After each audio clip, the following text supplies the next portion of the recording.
Google Chat, c'est le service de messagerie de Google. C'est un service de messagerie qui est de plus en plus au cœur de nos outils offerts par Google qu'on utilise en classe. Au fond, ça sert à s'envoyer des messages, soit de façon individuelle, on peut envoyer un message direct à quelqu'un, ça devient une conversation privée, ou on peut envoyer un message dans ce qu'ils appellent, eux, un salon ou une salle. Ça dépend où on est dans le chat. Google n'est pas très bon dans les noms. Souvent, ils nomment les choses de deux manières différentes. Des fois, c'est nommé d'une manière différente en France, des fois une autre manière au Québec. C'est un autre sujet, une autre histoire. Donc, un salon, qu'est-ce que c'est? C'est plein de gens, un groupe dans le fond. Tout le monde est dans le même groupe.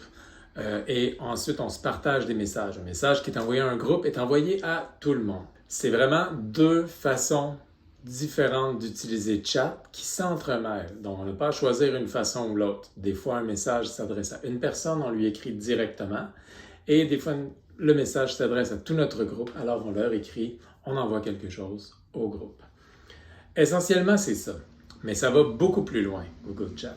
Si on regarde ici, on voit que si on se repère, premièrement, dans l'application, on voit que je suis dans Chat. Il n'y a pas de page d'accueil plus que ça. En ce moment, il n'y a aucune conversation de sélectionnée. C'est pour ça que c'est tout blanc ici. Et ici, j'ai mon clavardage à gauche, donc tous les messages privés qui sont ici. C'est une colonne comme ça que je peux descendre, monter et descendre comme ça. C'est une colonne indépendante. Et en dessous, j'ai mes salles. Alors ça, c'est les salles que moi j'ai créées. Donc à la base, quand on commence à utiliser chat, on n'a aucune conversation privée et aucune salle. À moins qu'on soit invité dans une salle. Souvent, c'est comme ça que les gens commencent à utiliser chat. Ils se font inviter dans une salle et c'est comme ça qu'ils découvrent le service. Alors, on a la colonne de gauche, comme ça. J'ai qu'à cliquer sur une conversation pour la faire apparaître et que ce soit dans un salon ou une salle. Ça va être compliqué dans une vidéo si je veux garder le côté privé des salles ou des conversations privées. Donc, je suis mal à l'aise de juste distribuer ça en vidéo comme ça, mais je vais essayer de vous montrer le mieux possible dans notre contexte. On voit que c'est en gras ici. Ces deux salles, leurs titres sont en gras. Le titre des salles, ça veut dire que j'ai des messages non vus. En plus, c'est indiqué par un point rouge ici, comme ça. Ça veut dire que j'ai quelque chose à lire là-dedans, quelque chose qui a été publié. Et quand je passe mon curseur devant la salle, je vois qu'il y a quelque chose qui a été publié il y a 31 minutes et que je ne l'ai pas vu. Celle-là ici, ça fait 15 minutes et je ne l'ai pas vue. Pour se retrouver, il faut savoir que toutes les choses les plus récentes sont automatiquement au-dessus. Donc, pour savoir à qui ça fait longtemps qu'on n'a pas parlé, on n'a qu'à descendre en bas de la pile. C'est exactement comme notre service de messagerie sur notre téléphone intelligent. On peut créer une salle à partir d'ici. Il n'y a rien qui vous empêche de créer le nombre de salles que vous voulez. Créer une salle, ça peut être très pratique quand on se met à travailler en petits groupes sur un projet, par exemple. Je vais revenir là-dessus un peu plus tard, mais c'est juste bon de savoir que parfois, on peut se créer une salle temporaire qui va servir un certain temps. Par exemple, on prépare le fameux bal définissant. On est quelques profs, quelques élèves à travailler là-dessus. Eh bien, on se fait une salle qui va s'appeler Bal définissant 2021, par exemple, et on crée un petit salon et on ajoute les gens, puis tout ce qui concerne la discussion, les échanges, le partage, tout ça se retrouve rassemblé là. Ça m'amène à vous parler d'un volet très intéressant des salons. C'est que si, comme ici, j'ai cliqué sur un salon que j'ai créé pour moi. En ce moment, je suis le seul membre. Okay? Donc, aucun problème de confidentialité ici.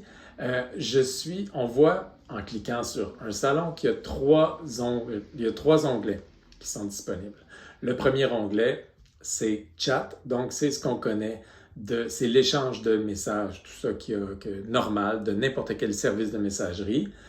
Les messages sont séparés en boîtes, c'est que chaque boîte est une conversation.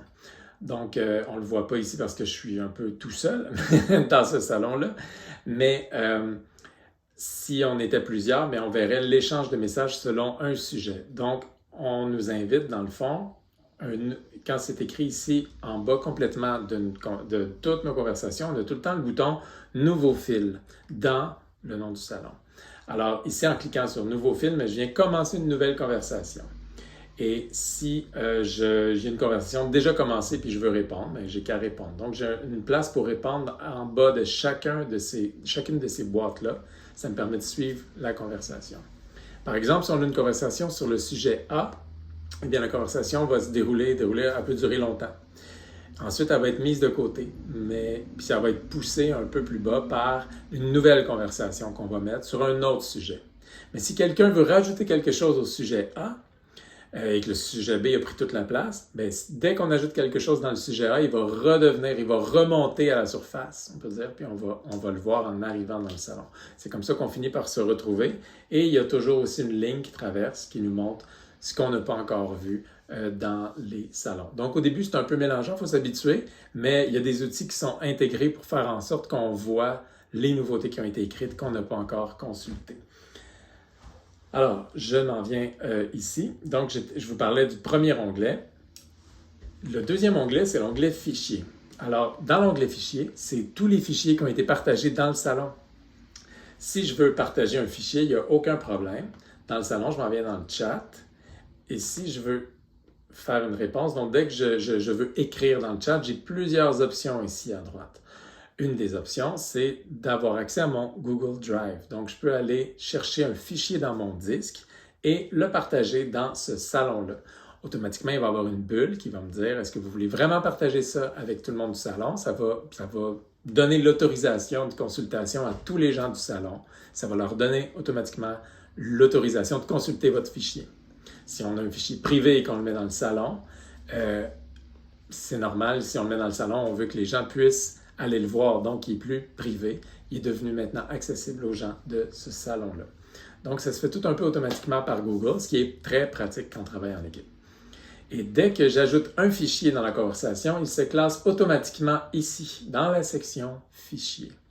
Et c'est intéressant parce que je peux tout de suite aller voir il est où dans le disque, le placer ou le déplacer dans le disque, l'ajouter à mon disque si ce n'était pas déjà fait, il va y avoir un petit plus, et cliquer sur la bulle de conversation ici pour aller au bon endroit où on en parlait, me ramener ou dans tout le long fil de conversation où on parlait de ça.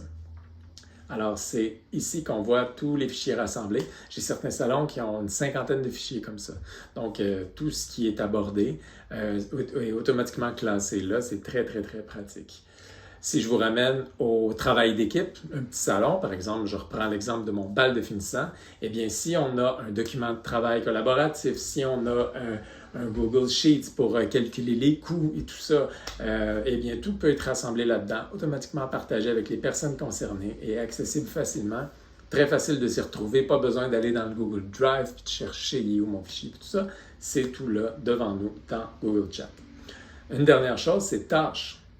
Alors, dans Tâches, on peut s'attribuer des tâches, créer des tâches, ajouter des tâches, des sous-tâches, des descriptions de tâches et se donner des tâches dans le salon. Donc, on peut donner des tâches à quelqu'un de l'équipe.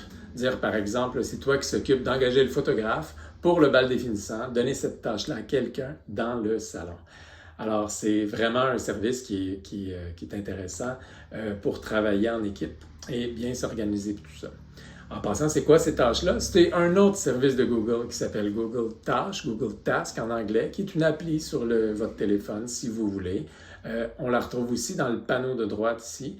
Ce panneau-là existe dans tous les services de bureautique de Google, Google Docs, Slide, Google Présentation et Google Sheets. Ça existe aussi dans Gmail. Donc, et comme vous le voyez, dans Google Chat. Donc, on peut directement ouvrir ici les tâches qui sont à faire. Tout ça, c'est toujours un panneau accessible où on voit nos tâches, comme l'agenda, comme Google Keep aussi. Alors, tout ça, c'est l'environnement de chat. Un environnement de chat privé ici. Les salons pour travailler en équipe ici, s'échanger des choses. Par exemple, on a un salon des réapos où il y a 150 personnes à peu près et on s'échange de l'information. Tout ça, c'est l'endroit idéal pour s'envoyer des articles, réagir aux articles, poser des questions à tout le monde. C'est vraiment très simple et agréable. Une dernière chose que je vais vous montrer, on va revenir en détail un peu plus tard là-dessus, mais c'est bien de le voir dans l'environnement. Donc, on a nos salons ici. Si j'ai un doc dans le partage, je peux l'ouvrir dans le clavardage. Alors là, le doc, rentre ici comme ça et je peux le modifier. J'ai carrément mon éditeur. C'est comme si j'avais un mini Google Docs qui était là, rentré dans Google Chat. J'ai donc mes conversations complètement à gauche. J'ai la conversation de ce salon-là ici, qui est toujours ici dans le panneau de gauche. Et j'ai le document que je peux modifier. Et j'ai accès à mes outils ici si je veux me donner des tâches comme ça. Donner des tâches à quelqu'un, tout ça, c'est très, très, très facile. Tout ça se parle et tout commence à être intégré, donc on en profite. C'est aussi une appli mobile qui a le même environnement, ça ressemble beaucoup, c'est les mêmes fonctionnalités qu'on retrouve sur l'application mobile. Et ce qu'on a sur mobile, c'est au fond les notifications. Donc, si quelqu'un nous écrit, bien, on le voit tout de suite, on peut répondre. Tout ça se parle, c'est en info nuagique comme tous les services de Google. On le modifie à une place, c'est modifié partout. Alors, c'est quelque chose qui finit par exister dans notre vie. Quand on commence à utiliser Chat, eh bien, on peut gérer par salon les notifications. On n'est pas obligé de recevoir les notifications de tous les salons, de toutes choses. On peut simplement couper toutes les notifications aussi ou simplement les mettre. Si on ne veut rien manquer, on les met, puis on s'en occupe à mesure que ça arrive. Alors, c'est une présentation rapide de Google Chat. C'est tout simplement on va rentrer ensuite dans les détails dans des futures vidéos.